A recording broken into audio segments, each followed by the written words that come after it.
po tayo, maging faithful po tayo. Dito pa lang kailangan na natin mag-faithful. Hindi po tayo makakahayaw. Sinasabi po natin gusto natin humayo. Hindi po tayo makakahayaw. Sa pagdalo pa lamang tayo ay wala na. Amen po. Hindi po sasabihin natin, in the future gusto ko maging evangelist. Hindi po mangyayari lang kasi hindi tayo faithful dito pa lang eh. Halimbawa, tayo po ay gusto ko, in the future gusto ko maging pastor. Hindi po mangyayari yun. Kasi dito pa lang wala na, baksak na po tayo. So, pagpapractice po, kailangan po natin maging, kasi kung lumagay po tayo sa katayuan ng leader, halimbawa, example, at kayo ang maging leader, sa palagay niyo po ba, susundin po kayo ng mga pagka kayo na leader ng mga leader? Hindi po. Kung ano po ang ginawa ninyo, yun din ang gagawin sa inyo ng inyong magiging member. In the future, sigurado gusto nyo maglingkod sa Diyos dahil yun ang ibig nyo. But sa susunod na panahon, huwag kayo magtaka na susunod, sasakit ang inyong puso dahil hindi sumusunod sa inyo ang member. Walang dadalo pag ikaw ang nagsasalita. Napakasakit po, di po ba? So, gayahin po natin ang mga mananampalataya. Sabi po sa Matthew 6:33, seek ye first the kingdom of God. Hindi ko na alam English. Pag ginanap po natin maigi ang Diyos at ang lahat ng bagay yun, siya added unto you. So, hanapin po muna natin ang Diyos. Di po ba pagka may nawawalang bagay, halimbawa, ano ba nawala ako? Ha? Ang contactless ko nawala. Dati yun. Nawawala, hindi ko makikita. So, ito hinahanap ko, hindi ko siya makikita hanggat hindi ko siya hinahanap. Wala pa, nawala yung ano ni Gabi ni Taco, Gabi ni Brad.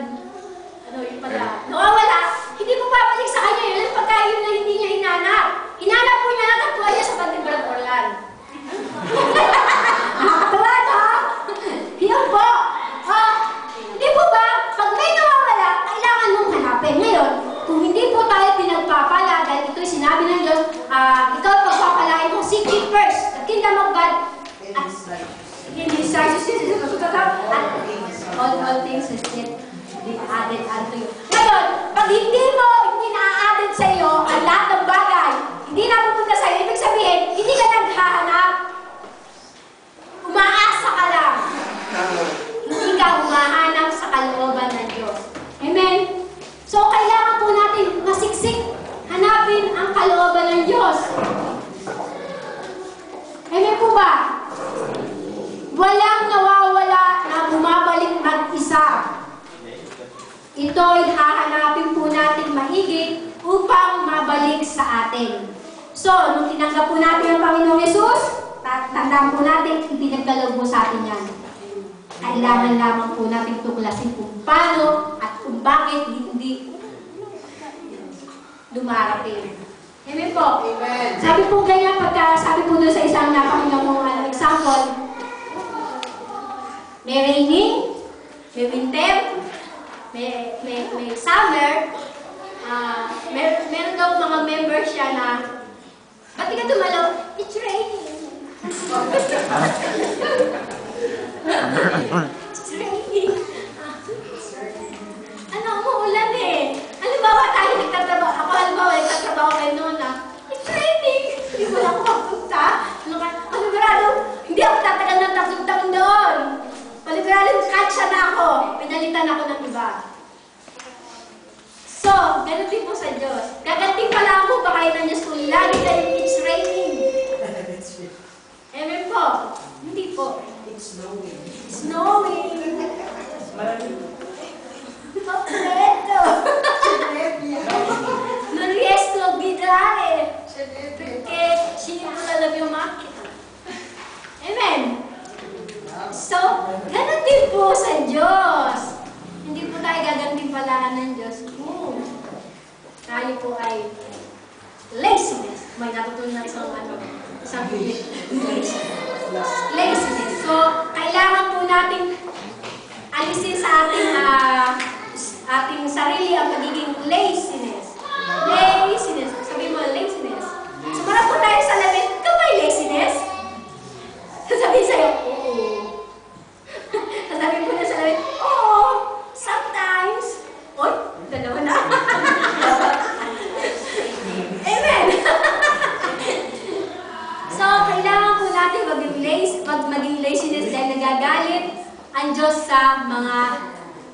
Kasi masyado kong pangit sa pakinig yung tamad sa akin.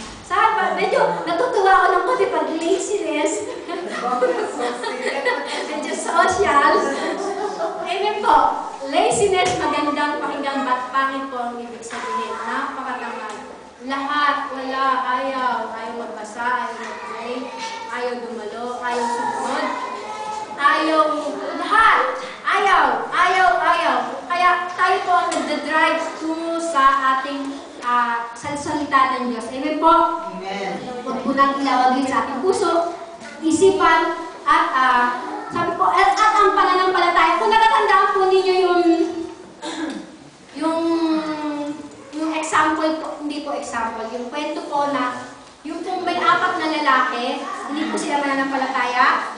Sabi po doon sa kwento, yung pong nagtuturo po ng Bible study si Jesus Christ, mga professional, yung mga tuturuan niya, walang pwede pumasok na iba. Ayon po doon sa documentary na napakinggan ko.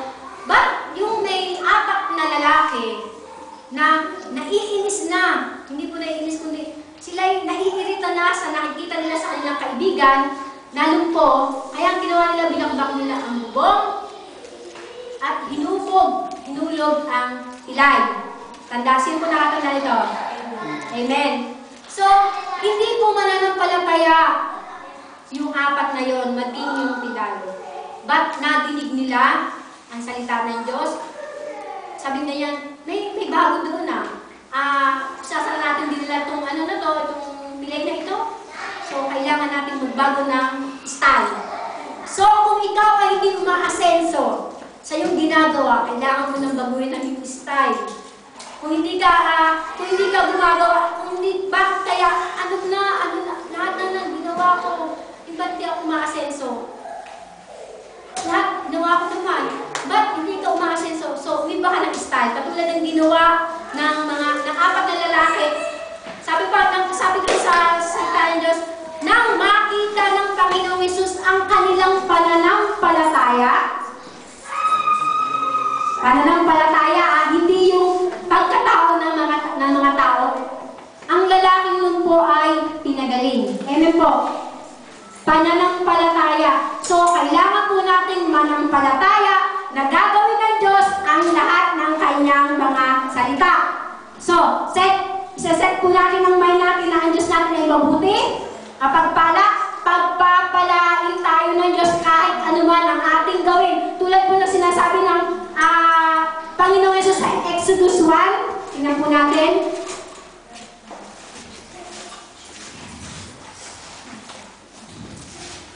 Matatapos na po tayo last.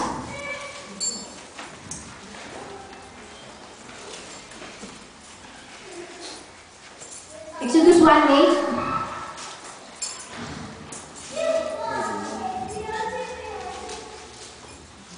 Ito po sa Egypt, lumipas ang panahon at ang Egypto'y nagkaroon ng ibang hari.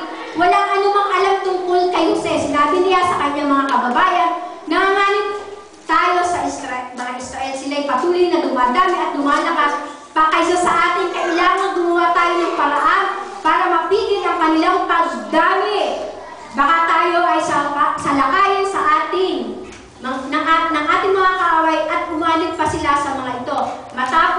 Pagkatapos ay umalis sa ating lupain. Kaya sabi ko ganyan, kaya naglagay sila ng mga babaksik na tagapangasiwa upang pahirapan ang mga Israelita.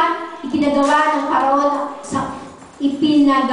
ng Paraon sa mga ito ang lungsod ng Piton at Rameses, lungsod ng tingalan ng mga pagkain at gamitan. Ngunit, sabi po dito ngunit habang sinisikil, lalo naman dumadami at lumalaganap ang Israelita.